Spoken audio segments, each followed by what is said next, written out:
Hey YouTube, this is Wheelchair21, and this is another requested review from my friend Werewolf Finder, since he is wanting to buy from me my Time Force Megazord and Time Shadow set. First up in the review series is the Time Force Megazord. As you can see, these are the Time Flyers, the Megazords used by the Time Force Rangers. Pink and yellow have very basic, same molds. Hers has more of a shooter, slider design. And this one is more just plain out regular futuristic space jet. They all have their own futuristic designs. Like this one, it's pretty much based on the Jetman planes, these two for blue and green, which, as you can tell then, is a huge reference to Jetman in general, just because of what they later become.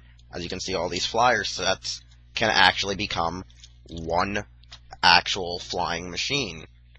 And when doing so, when you want to put these guys right together from going from their separate basic modes, which were originally supposed to have cockpit ranger pieces to go inside, which were sold separately in America, however, from the actual combined version. Where in Japan they were also sold separately, but with the exclusive Time gun from the Time Flyer jet thing that the Rangers would ride on. So to get right into their actual flyer mode, you actually have to take the front ends off of yellow and pink and connect them onto the back of reds once folding in his wheels. So once you plug in on each side, pink and yellow, you then gotta put these two pieces together, which snap in as so. This is also a part of the main shield piece, but that's a later part when you become mode red. You have to also pull down these back blue parts and clip them down onto the little shield base, which is now the main point for their flight mode.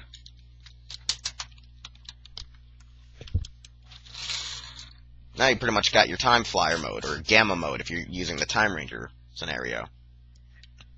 And that. And such, fold in the wings for the blue. And if I recall, you put blue on the right side, snapping it down and in. Fold in green's wings, which are now 4 pieces.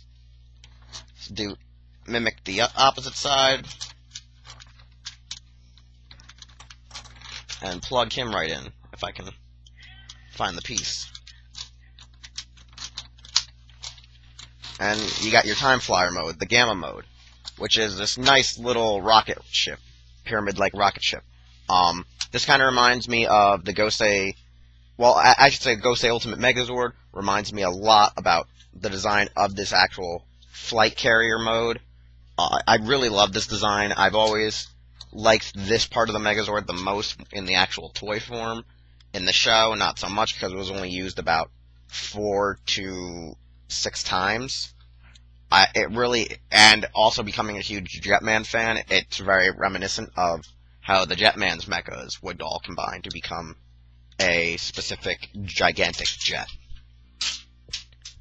And now when you want to actually, well, combine them to form the other forms like Mode Blue and Mode Red, well, you gotta take them apart.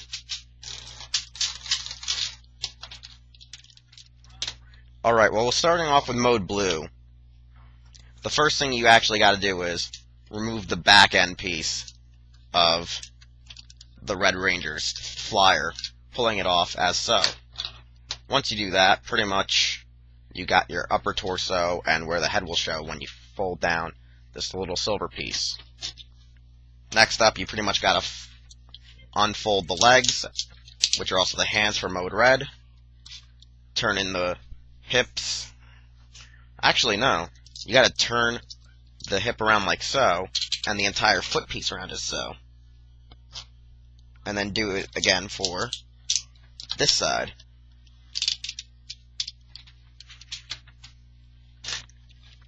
Plugging them in, and plugging them in.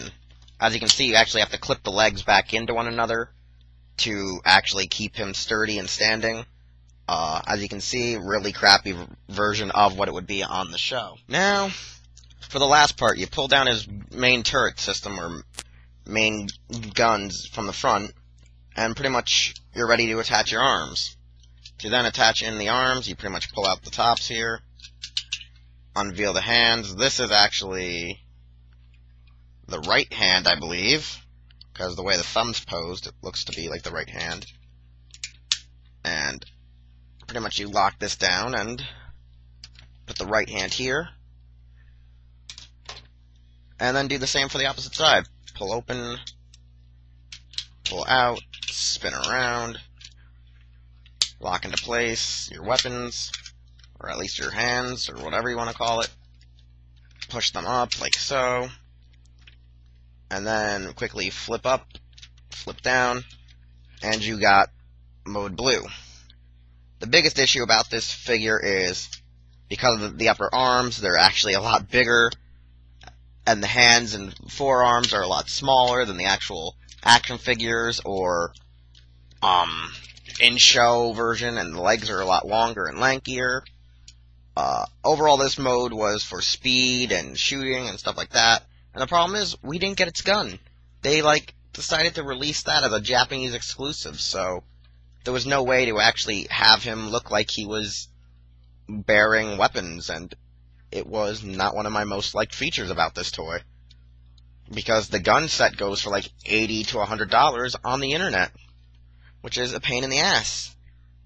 But now when we want to get to the real puppy dog, to go to mode red, the first thing I'm going to show is, let's get this shield ready. For the shield, you pretty much plug out this, slide this in. If I recall, this is the right way you plug it in. Nope, wrong way.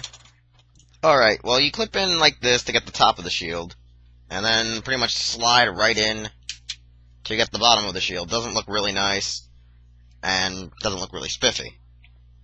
And pretty much after you do that, pretty much for mode A and mode B, mode blue and red, alpha and beta, you pretty much go with the arms now becoming the feet, and the feet now becoming the arms.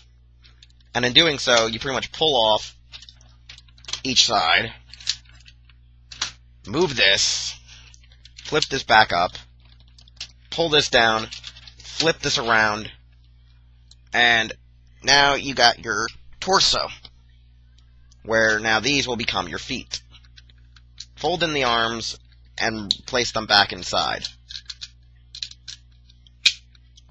Push up the cockpits, pull out the thighs, and there you have a leg.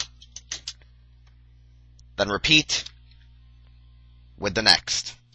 Now, with your feet complete and in good place, take off your original feet from mode blue, which are now going to become your hands.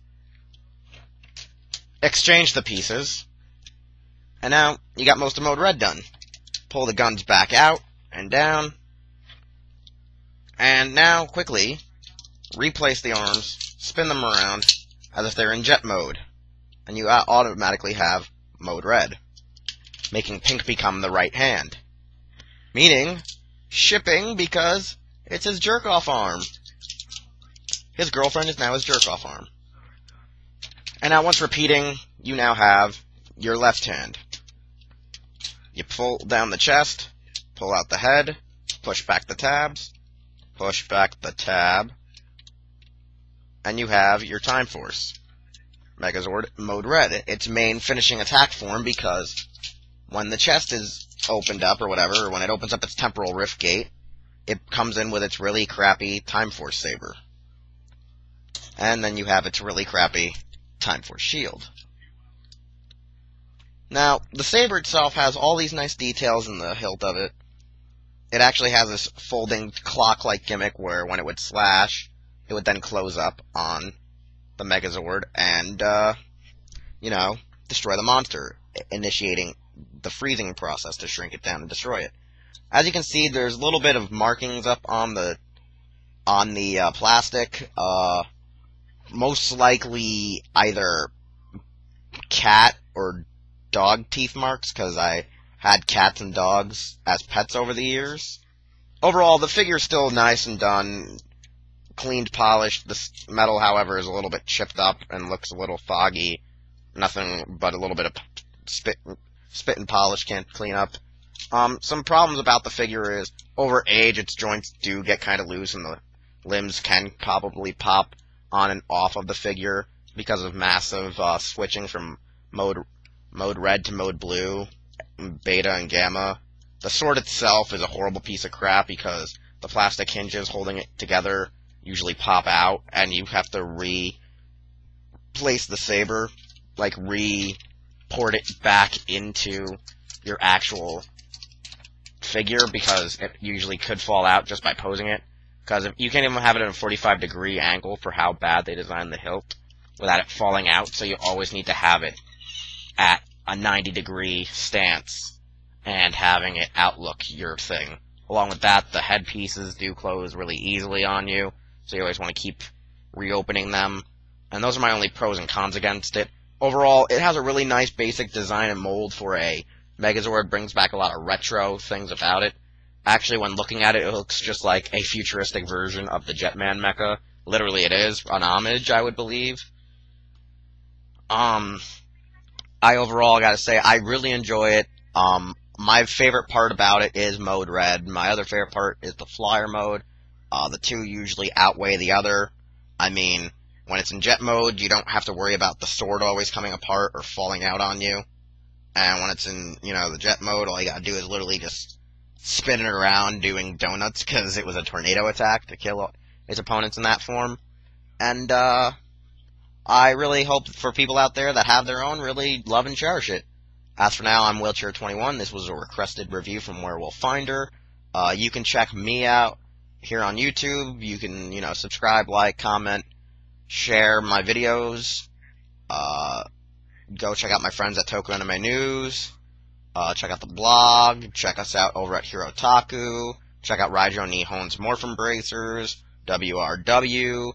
And you can follow both Hirotaku, not Morphin Bracers. You can both follow Hirotaku, Tokyo Anime News, and Raijo Nihon all on Twitter, probably on Facebook as well. And also check out the hosts of Morphin Bracers' other work, the Broken Infinite blog / reporting center for comic books, video games, and all cool other sorts of stuff. As for now, stating this again, I'm Wheelchair21. I hope you enjoyed my review. Check out my other reviews, and I'll be seeing you next time. Bye!